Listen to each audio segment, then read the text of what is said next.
How are you doing this morning? 오늘 아침, 오늘 분위기 좀 어떠세요? 많이 분위기가 밝아지신 것 같은데 우리 교회가 계속해서 행복한 교회로, 그죠? 밝은 교회로, 긍정적인 교회로 계속 부흥하고 발전해 갈 줄로 믿습니다. 아멘 하시죠? 네. 자, 오늘은 우리 로마서 13장 1절로 7절 말씀인데 사실은 이게 이제 우리 정치적인 문제예요. 정치. 신앙과 정치. 정치와 교회. 또 정부와 교회. 민감한 이슈입니다. 특별히 2024년 미국은 새로운 대선을 앞두고 있습니다. 지금 보니까 공화당에서는 트럼프가 나올 것 같아요.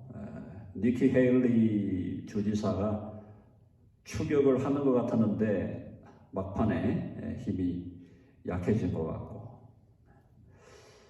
지금 민주당은 바이든 현 대통령이 이제 나오게 될 것 같은 이 상황에 11월에 대선, 미국의 대선은 사실은 미국만의 사건이 아니죠. 전 세계가 앞으로 어떤 방향으로 갈 것인가에 대한 굉장히 중요한 문제가 되고, 또 이번에 누가 대통령이 되는가에 따라서 사실은 우리 대한민국, 저와 여러분이 떠나왔지만 늘 가슴에 품고 있는 대한민국이 잘 돼야 우리가 이 땅에 사는 보람도 있는 거죠. 그렇지 않습니까?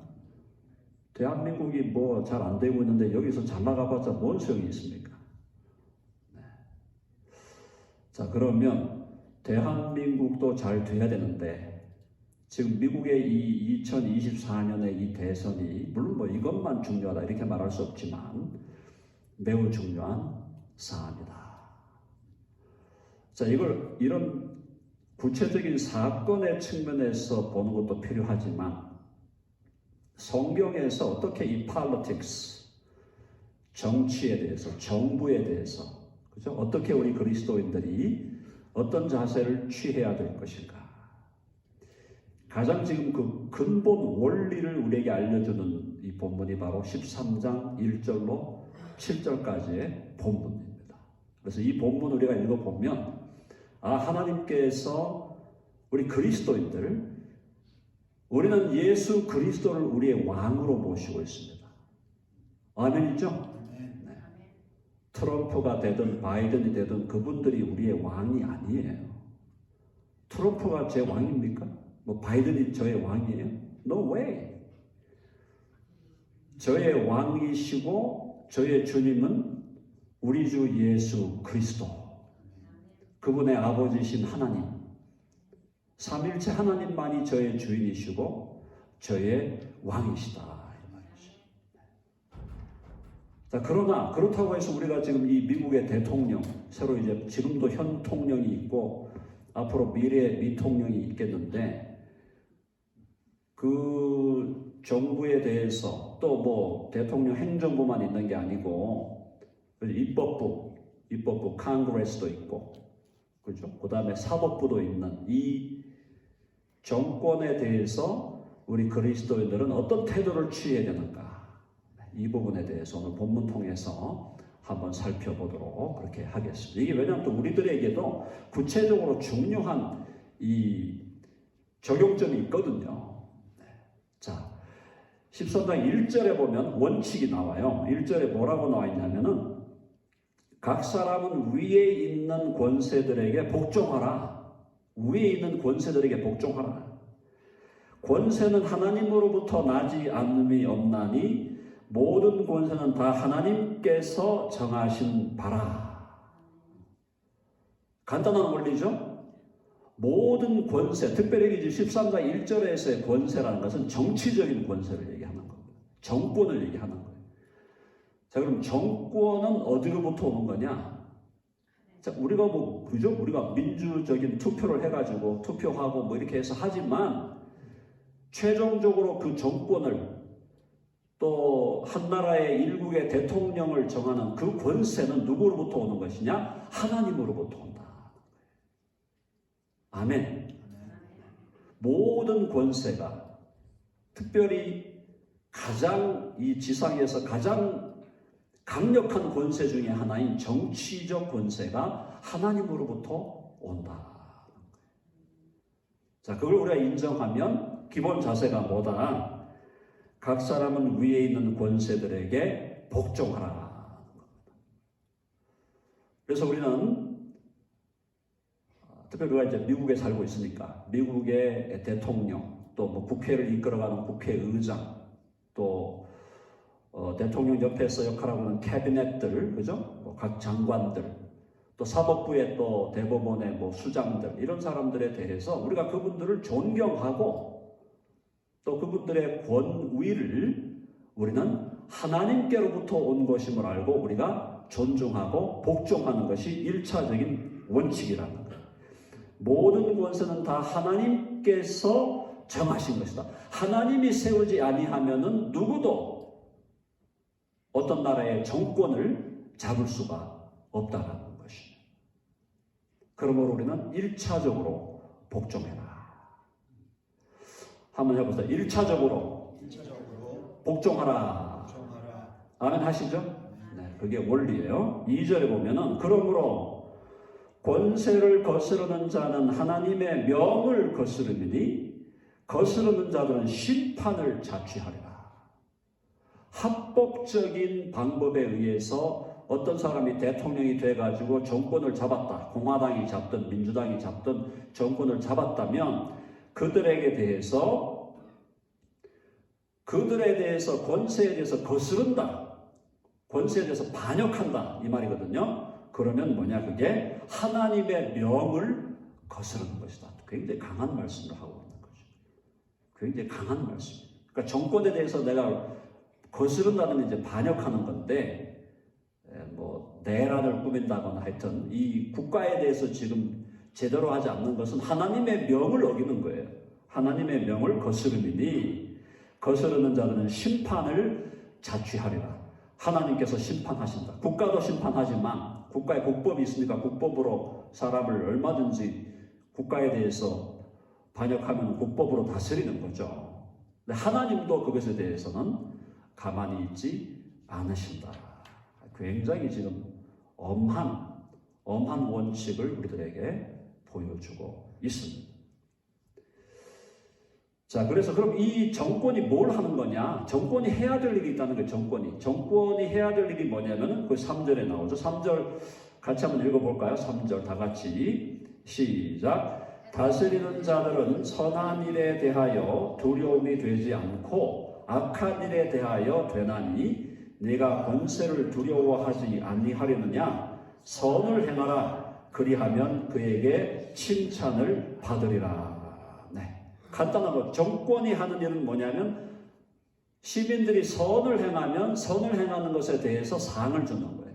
선을 행하는 것에 대해서 상을 주고 악을 행하면 그 악에 대해서 심판하는 것이. 기본적인 상식이죠. 상식. 그래서 우리가 이 땅을 살아가면서 비록 우리 그리스도인들이 대부분 다 모범적인 신앙인들이고 우리가 사실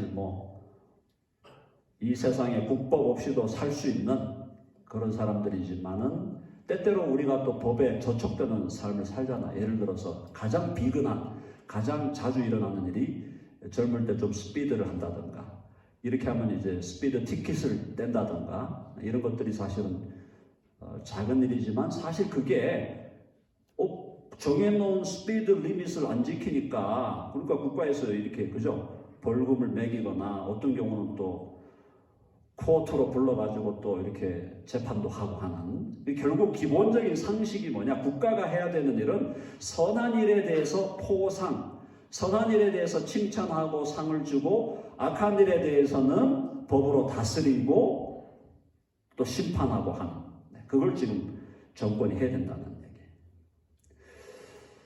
자, 4절 가봅시다. 4절에 보니까 제가 읽어볼게요. 그는 하나님의 사역자가 되어, 하나님의 사역자, 정부를 하나님의 사역자라고 했어요. 굉장히 좀 높이는 얘기죠. 근데 지금 이 컨텍스트가 말이죠. 바울이 이 로마서를 쓰는 컨텍스트가 어떤 컨텍스트입니까? 이 지금 우리 미국과 같은 이제 민주주의 사회가 아니잖아요.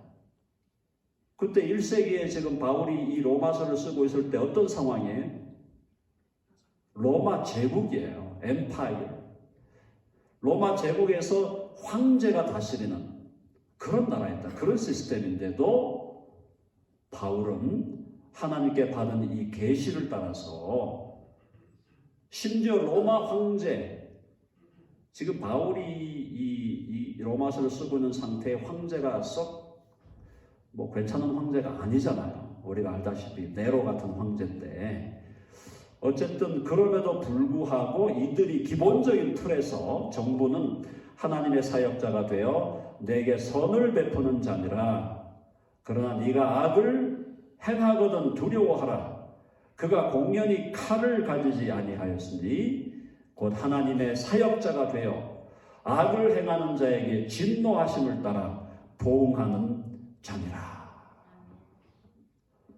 그래서 이제 국가에 대한, 정부에 대한 우리의 기본적인 자세는 복종하는 거고 존경하는 거다. 그 얘기를 지금 하고 있고, 정부가 해야 되는 일은 선한 일에 대해서 포상, 칭찬하고 악한 일은 징계하고 다스린다.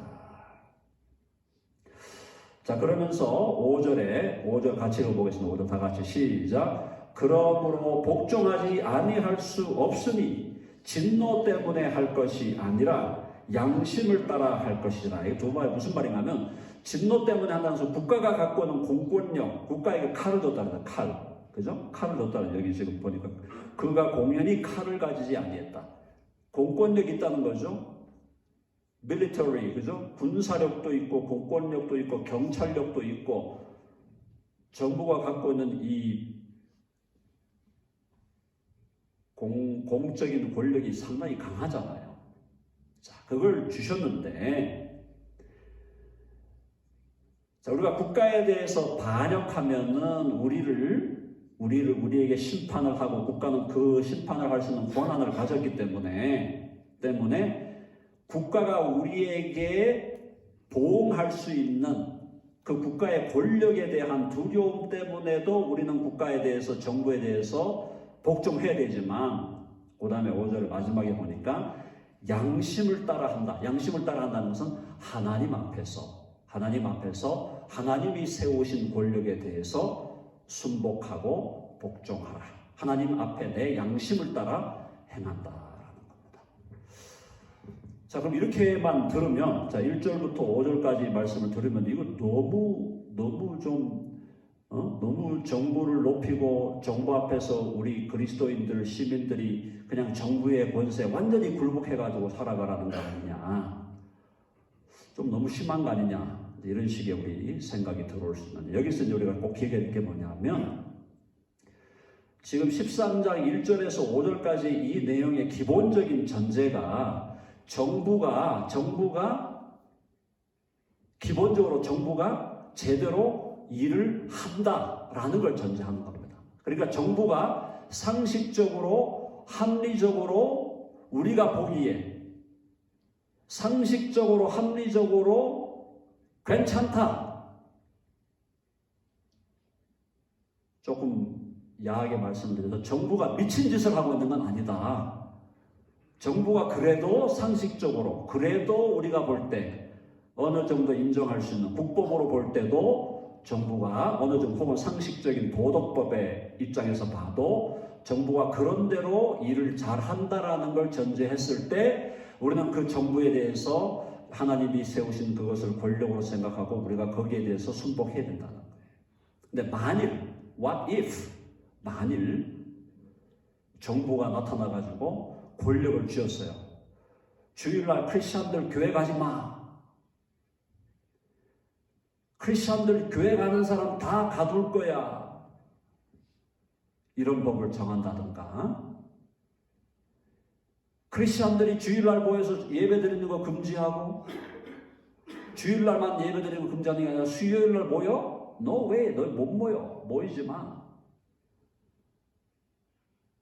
정부가 만약에 신앙의 삶을 핍박하고 예수 믿는 사람들의 신앙의 자유를 억압하는 그런 법을 세우면서 우리가 하나님을 예배하고 하나님을 경배하고 하나님의 뜻을 행하려고 하는 그것에 대해서 오히려 그걸 정부가 방해하면서 그것에 반대하는 법을 세우는 그 상황에서도 우리는 정부에게 우리가 복종한다는 의미로 그 앞에 굴복해야 되느냐?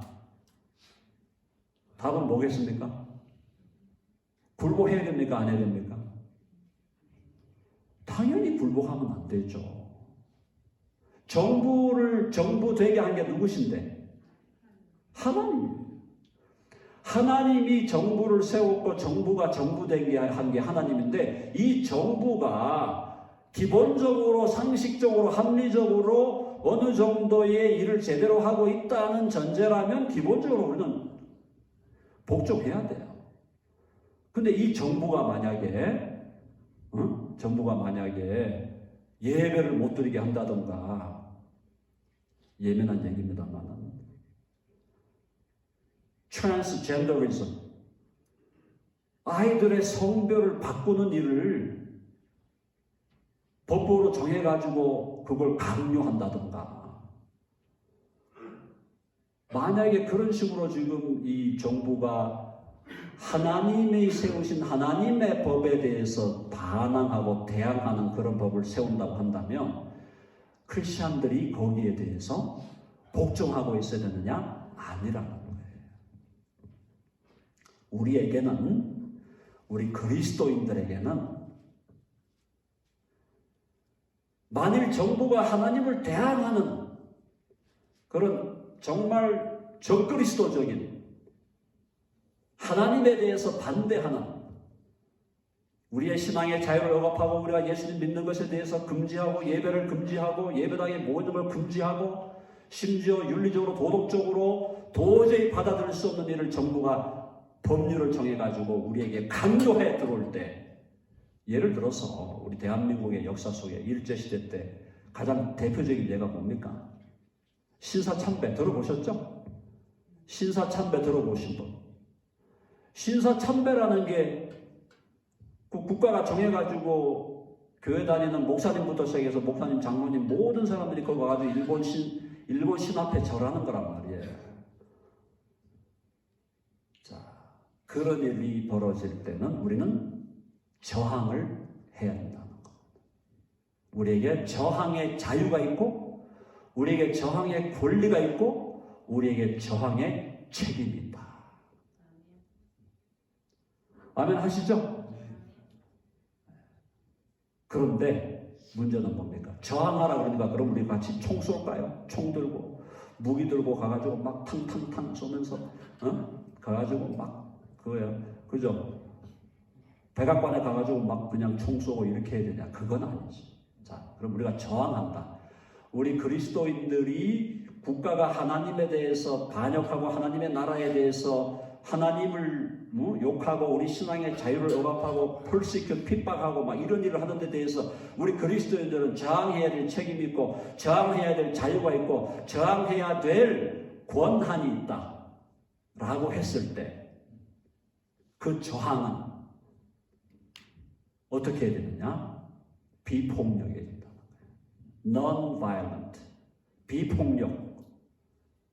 우리는 비폭력적으로 저항해야 돼요. 저항하기 위해서 어떻게 저항해야 됩니까? 저항하기 위해서 모여서 데몬스트레이션, 데모도 해야 되고, 필요하면 글을 써서 글을 써가지고 돌려야 되고, 책을 만들어서 돌리고, 팸플렛을 만들어서 돌리고, 유튜브를 해갖고 돌리고, 우리의 자유를, 우리는 정부가 상식적으로, 합리적으로, 하나님의 법에서 생각할 때도 그런 대로 괜찮은 일을 한다 그러면 우리는 정부에 대해서 복종하고 순종하겠다. 우리는 그런 사람이다. 우리는 법을 지키는 법을 지키는 사람이고 정부를 존경하는 사람들이고 우리는 사회 질서를 존중하는 사람이다. 그러나 만일 정부가 자기들이 갖고 있는 공권력을 활용해서 교회를 핍박하고 교회에다가 예수 믿는 거 못 믿게 하고 예수 믿는 사람 심지어 나중에 예수 믿는다면 총으로 쏴서 죽이겠다. 칼을 들이대면서 예수 믿겠냐 안 믿겠냐 이런 식으로 나올 때 그때도 우리가 굴복해야 되냐? No way. 죽여라. 날 죽여라. 아니면 저항을 해야 된다.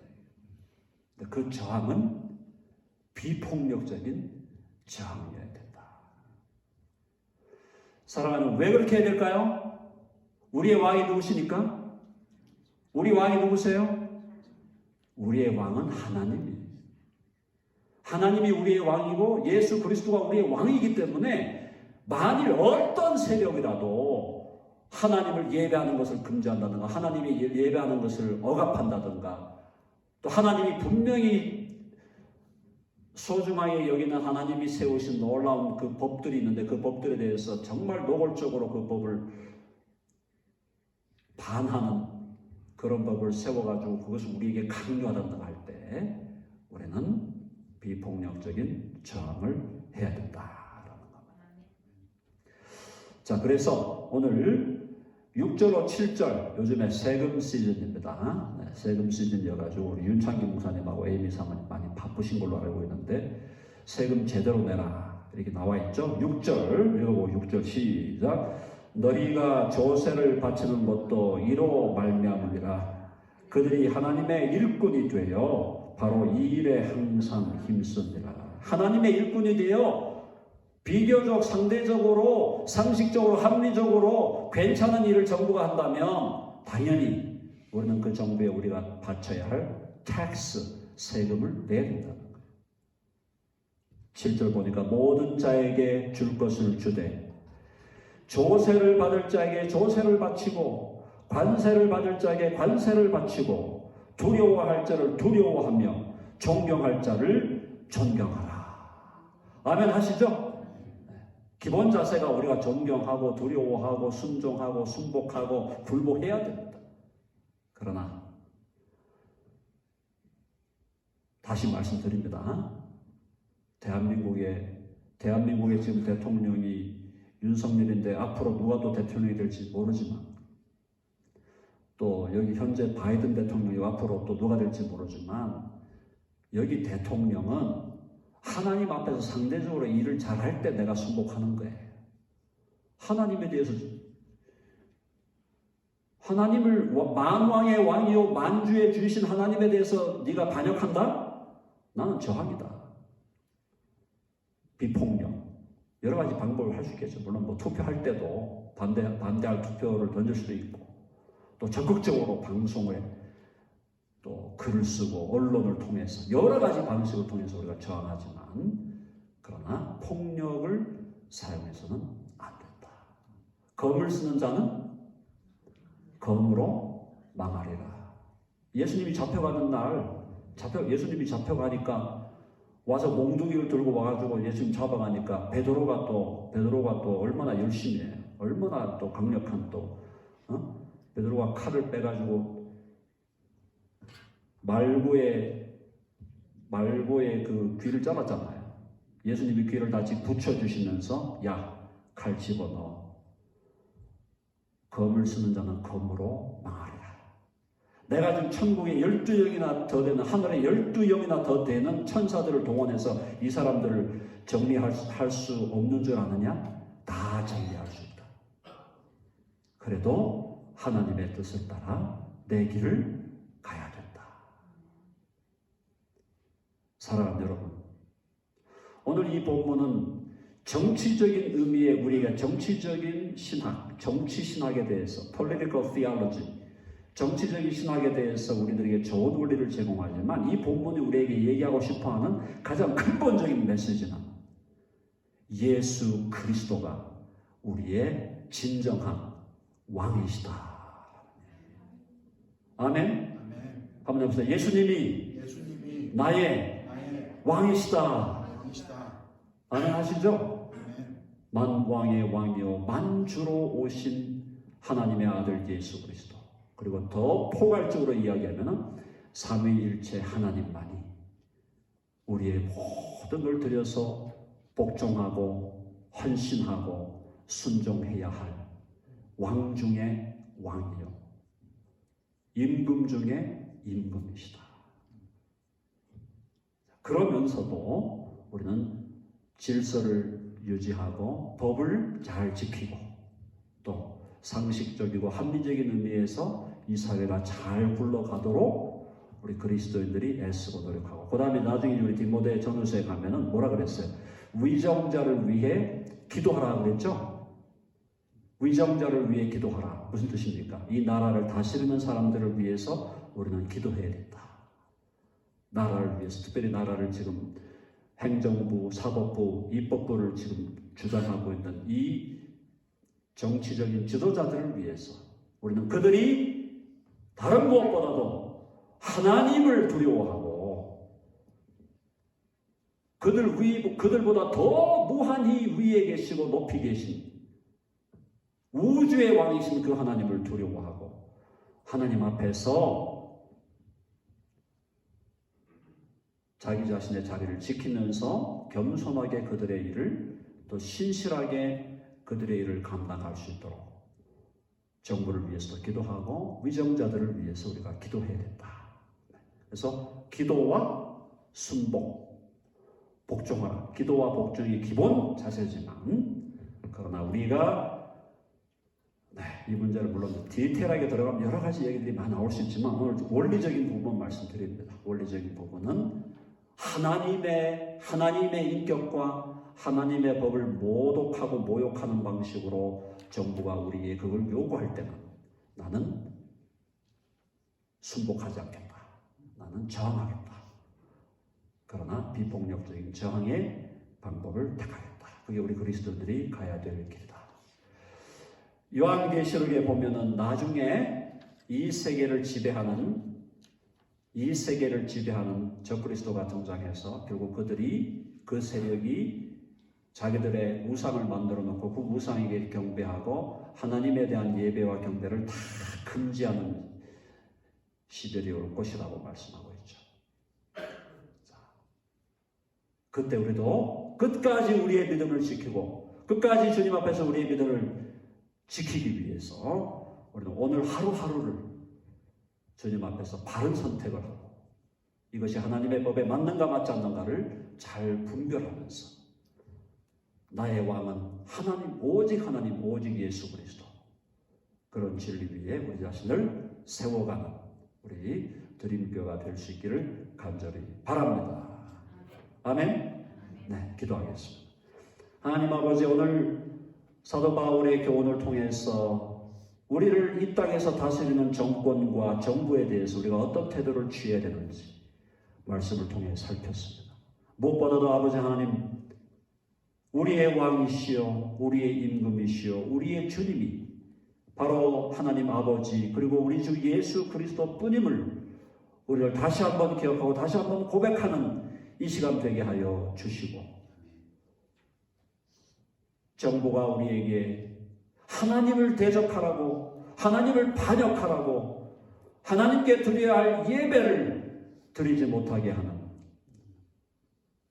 그러한 불법적인 요구를 할 때 우리는 정당하게 저항하며 심지어 핍박을 감수하며 심지어 순교까지도 감수하며 그러나 비폭력적인 자세로 저항하며 나아가는 우리들이 될 수 있도록 우리 모두 한 사람 한 사람이 영적인 의미의 전사들이 되고 군사들이 될 수 있도록 우리 한 사람 한 사람을 주의 말씀과 성령으로 붙들어 주시옵소서. 세계는 점점점 마지막 날을 향하여 가고 있습니다. 하나님을 대적하는 적그리스도의 세력들이 더 힘을 얻어가고 있습니다. 이 시대 우리에게 지혜를 주셔서 잘 분별하게 하시고 우리 주님에 대한 분명한 충성심과 주님에 대한 분명한 신의와 정결함과 참으로 순결함을 지켜가는 우리 모두가 되게 하여 주시옵소서. 우리 주 예수 그리스도의 이름으로 기도하옵나이다. 아멘.